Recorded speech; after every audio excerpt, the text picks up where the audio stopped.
कि राष्ट्रीय कार्य समिति भाजपा अल्पसंख्यक मोर्चा और केंद्रीय नेतृत्व के निर्णय के आधार पर बिजनौर और नगीना लोकसभा में प्रभारी के रूप में काम करने का अवसर मिला है। जैसा कि पत्रकार महोदय ने मुझसे पूछा, मेरे यहाँ आने का आशय है। मैं शहाबुद्दीन अंसारी साहब के पास आया हूँ। उत्तर प्रदेश में अंसारी समाज के लिए, पसमानदा समाज के मध्य शहाबुद्दीन अंसारी साहब के किए हुए कामों की चर्चा मैंने बहुत सुन रखी थी।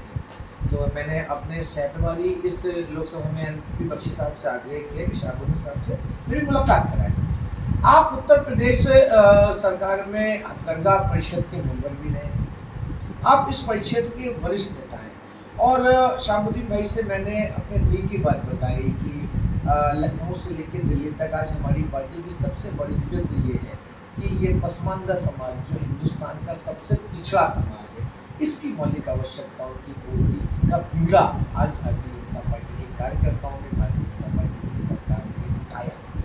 पसमानदा मतलब सब में जो सबसे पीछे छूट गया, और यही तो पंडित दीनदयाल उपाध्याय ने कहा था ना, पंक्ति का सबसे अंतिम व्यक्ति। तो भारतीय जनता पार्टी इस नीति को लेकर ही काम कर रही है। पंक्ति के सबसे अंतिम व्यक्ति तक मौलिक आवश्यकताओं को पहुंचाना ये भारतीय जनता पार्टी का काम है। और इससे पहले की सरकारों के शहाबुद्दीन भाई से मैं बात कर रहा था, तो बात करते करते इस चीज़ का एहसास हम सबको हुआ कि कांग्रेस पार्टी ने जाते जाते एक सच्चर आयोग बनाया था, और उस सच्चर आयोग की जो रिपोर्ट थी उसके बारे में हम सब चर्चा कर रहे थे।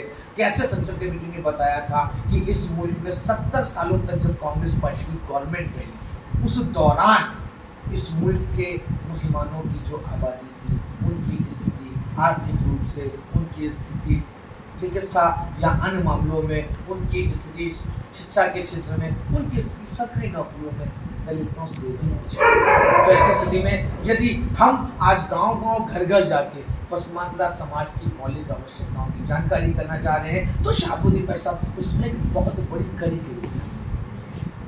कोई प्रश्न है?